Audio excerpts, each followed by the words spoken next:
പത്മനാഭന്റെ മണ്ണ് ഇനി പത്മവാഹകരായ ജനസേവകർ ഭരിക്കും. ബി ജെ പിയെ സംബന്ധിച്ച് ഇതൊരു ചരിത്ര വിജയം എന്ന് വേണമെങ്കിൽ നമുക്ക് വിശേഷിപ്പിക്കാൻ സാധിക്കും. കാരണം ബി ജെ പിയുടെ കേരളത്തിലെ രാഷ്ട്രീയ ചരിത്രത്തിലെ സുവർണ ഏടുകളിൽ ഒന്നാണ് ഇപ്പോൾ തിരുവനന്തപുരത്ത് സംഭവിച്ചിരിക്കുന്നത്. തിരുവനന്തപുരം കോർപ്പറേഷൻ കേരളത്തിൻ്റെ തലസ്ഥാനം, കേരളത്തിലെ ഏറ്റവും വലിയ കോർപ്പറേഷൻ, 101 വാർഡുകളുള്ള 5 മണ്ഡലങ്ങളിലായി പടർന്നു കിടക്കുന്ന ഒരു വലിയ കോർപ്പറേഷൻ ബി ജെ പിക്ക് പിടിക്കാൻ സാധിച്ചിരിക്കുന്നു. കേരളത്തിൻ്റെ IT തലസ്ഥാനം എന്നൊക്കെ വിശേഷിപ്പിക്കാവുന്ന അനുദിനം വളർന്നു വരുന്ന നഗരത്തിൻ്റെ ഭരണം ബി ജെ പിയുടെ കൈകളിൽ എത്തിയിരിക്കുന്നു. ഇനി പ്രധാനമന്ത്രി നരേന്ദ്രമോദി തിരുവനന്തപുരത്ത് എത്തുമ്പോൾ, പത്മനാഭന്റെ മണ്ണിലെത്തുമ്പോൾ അദ്ദേഹത്തെ സ്വീകരിക്കുന്നത് ഒരു ബി ജെ പി മേയർ ആയിരിക്കും. ഗൗൺ അണിഞ്ഞ് ഒരു ബി ജെ പി മേയർ ഉണ്ടാവും വിമാനത്താവളത്തിൽ അദ്ദേഹത്തെ സ്വീകരിക്കാൻ എന്നതാണ് ഏറ്റവും പ്രധാനപ്പെട്ട ഒരു കാര്യം. ബി ജെ പിയെ സംബന്ധിച്ച് ഇതൊരു അഭിമാന വിജയം തന്നെയാണ്, തിളക്കമാർന്ന വിജയം, അക്ഷീണ പ്രയത്നത്തിൻ്റെ ഒരു റിസൾട്ട് എന്നൊക്കെ വേണമെങ്കിൽ നമുക്ക് വിശേഷിപ്പിക്കാൻ സാധിക്കും. പ്രത്യേകിച്ച് വികസിത അനന്തപുരി, വികസിത കേരളം എന്നുള്ള ഒരു മുദ്രാവാക്യവുമായാണ് ബി ജെ പി ഈ തെരഞ്ഞെടുപ്പിനെ നേരിട്ടത്. മറ്റു പാർട്ടികൾ, ഇടതുപക്ഷമാണെങ്കിലും പിന്നെ UDF ആണെങ്കിലും, അവരുടെ തെരഞ്ഞെടുപ്പ് മുഴുവൻ ഒരു നെഗറ്റിവിറ്റിക്ക് ചുറ്റുമാണ് കറങ്ങിയിരുന്നത്.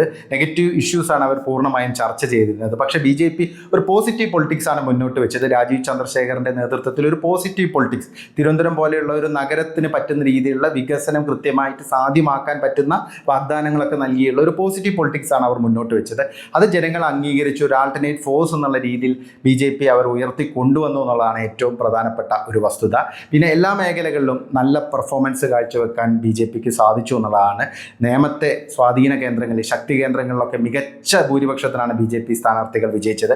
വട്ടിയൂർക്കാവിലും വലിയ മുന്നേറ്റം ഉണ്ടാക്കാൻ ബി ജെ പിക്ക് കഴിഞ്ഞു. പക്ഷേ ഏറ്റവും ഒരു എക്സ് ഫാക്ടർ എന്നൊക്കെയായി മാറിയത്, അല്ലെങ്കിൽ എക്സ് ഫാക്ടർ എന്നൊക്കെ വിശേഷിപ്പിക്കാവുന്ന ഒരു വിജയം കഴക്കൂട്ടം മേഖലയിലാണ്. കഴക്കൂട്ടം നിയോജക മണ്ഡലം പിടിക്കുകയാണെങ്കിൽ, അവിടെ കൂടുതൽ വാർഡുകൾ നേടുകയാണെങ്കിൽ ഇത്തവണ ബി ജെ പി ഭരിക്കുമെന്നുള്ളൊരു വിശേഷണം നേരത്തെ തന്നെ ഉണ്ടായിരുന്നു. അത് സാധ്യമായി എന്നുള്ളതാണ്. കാരണം പരമ്പരാഗതമായിട്ട് ഇടതുപക്ഷത്തിനൊപ്പം നിൽക്കുന്ന പല വാർഡുകളും ഇത്തവണ ബി ജെ പിയിലേക്ക് എത്തി എന്നുള്ളതൊരു വലിയ മാറ്റം തന്നെയാണ്. കടകംപള്ളി സുരേന്ദ്രൻ്റെ വാർഡായ ഇടതുകോട്ട, തിരുവനന്തപുരത്തെ മോസ്കോ എന്നൊക്കെ അറിയപ്പെടുന്ന കടകംപള്ളി പോലും ബി ജെ പിയിലേക്ക് എത്തി എന്നുള്ളതാണ്. അതുകൂടാതെ ചന്തവിള, ഇങ്ങനെയുള്ള വാർഡുകളിലൊക്കെ, കാര്യവട്ടത്തും ചന്തവിളയിലും ഒക്കെ മാറ്റങ്ങൾ ഉണ്ടായി എന്നുള്ളതാണ്. അപ്പം ബി ജെ പിയെ സംബന്ധിച്ച് ഇതൊരു സമ്പൂർണ്ണ വിജയം തന്നെയാണ്. കാരണം കഴിഞ്ഞ കുറേ കാലമായി ബി ജെ പി മുന്നോട്ട് വയ്ക്കുന്ന ഒരു രാഷ്ട്രീയത്തിൻ്റെ വിജയം തന്നെയാണ്. പ്രത്യേകിച്ച് മേയർ ആര്യ രാജേന്ദ്രൻ്റെ ധാർഷ്ട്യം, ധിക്കാരം, അഴിമതി, ഈ രീതിയിലുള്ള ഒരു ഭരണത്തിനെതിരെ ഏറ്റവും കൂടുതൽ പ്രതിപക്ഷ ശബ്ദമായിട്ട് നിലയുറപ്പിച്ചത് ബി ജെ പി തന്നെയായിരുന്നു. ഒരുപാട് സമരങ്ങൾ ബി ജെ പിയുടെ നേതൃത്വത്തിൽ നയിച്ചിരുന്നു. വി രാജേഷ് ഉൾപ്പെടെയുള്ളവർ വളരെ സജീവമായി തന്നെ സമര രംഗത്തുണ്ടായിരുന്നു. അപ്പോൾ അതിൻ്റെയൊക്കെ ഒരു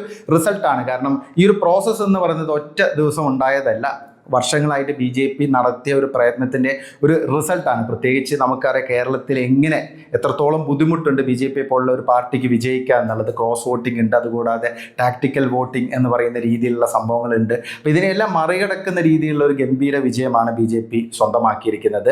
കഴക്കൂട്ടത്തും നേമത്തും വട്ടിയൂർക്കാവിലുമെല്ലാം ഒരുപോലെ മുന്നേറാൻ ബി ജെ പിക്ക് സാധിച്ചു. അതുവഴിയാണ് ഈ ഒരു മാജിക് നമ്പറിന് തൊട്ടടുത്തെത്താൻ പാർട്ടിക്ക് സാധിച്ചിരിക്കുന്നത്. പിന്നെ കോൺഗ്രസിൻ്റെ പെർഫോമൻസും വളരെ നിർണായകമായി. കാരണം കഴിഞ്ഞ തവണ വെറും 10 വാർഡുകളിൽ മാത്രം ജയിച്ച UDF ഇത്തവണ 19 വാർഡുകളിലേക്ക് മാറി ജയിച്ചു എന്നുള്ളതാണ്. അപ്പോൾ അതൊരു ചേഞ്ചാണ്. LDFന് അതൊരു വലിയ തിരിച്ചടിയായി മാറി. പ്രത്യേകിച്ച് തീരമേഖലയിൽ കൂടുതൽ വാർഡുകൾ കോൺഗ്രസിന് ജയിക്കാൻ സാധിച്ചത് ബി ജെ പിക്ക് അനുകൂലമായി മാറി. കാരണം ബി ജെ പിയും CPM തമ്മിലുള്ള ഫൈറ്റായിരുന്നു ഒട്ടുമിക്ക വാർഡുകളിലും ഉണ്ടായിരുന്നത്. ബി ജെ പിയും കോൺഗ്രസും തമ്മിൽ വളരെ കുറച്ച് വാർഡുകളിലെ ഫൈറ്റ് ഉണ്ടായിരുന്നുള്ളൂ.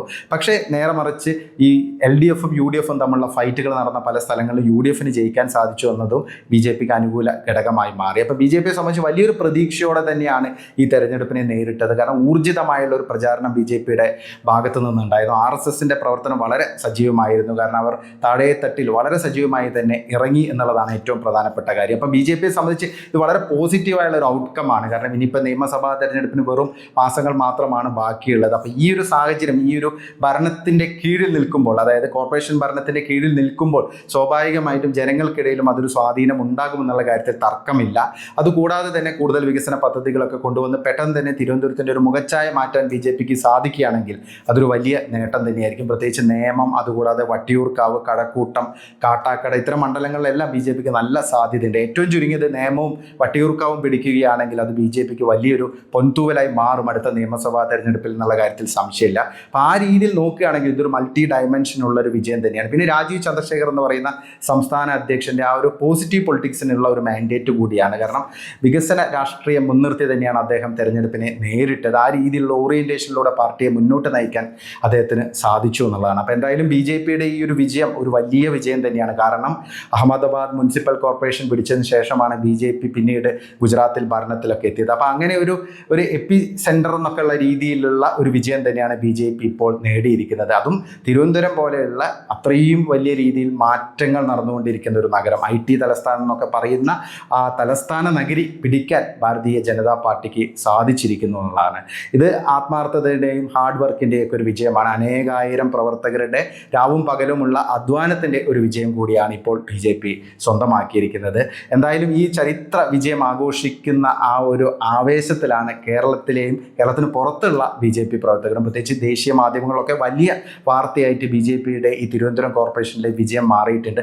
പല നോർത്ത് ഇന്ത്യൻ മീഡിയാസും യൂട്യൂബ് ചാനൽസെല്ലാം ഇത് വലിയ തോതിൽ കാണിക്കുന്നുണ്ട്, അല്ലെങ്കിൽ ആ രീതിയിൽ ഇതിനെ കവർ ചെയ്യുന്നുണ്ട്. അപ്പോൾ ചരിത്ര വിജയം സ്വന്തമാക്കിയിരിക്കുകയാണ് BJP. എന്തായാലും BJPയുടെ ഒരു ശരിയായുള്ള ഒരു മുന്നോട്ടുള്ള ഒരു പാത തന്നെയാണ് ഇപ്പോൾ വെട്ടി തുറന്നിരിക്കുന്നത് എന്നുള്ള കാര്യത്തിൽ തർക്കം വേണ്ട.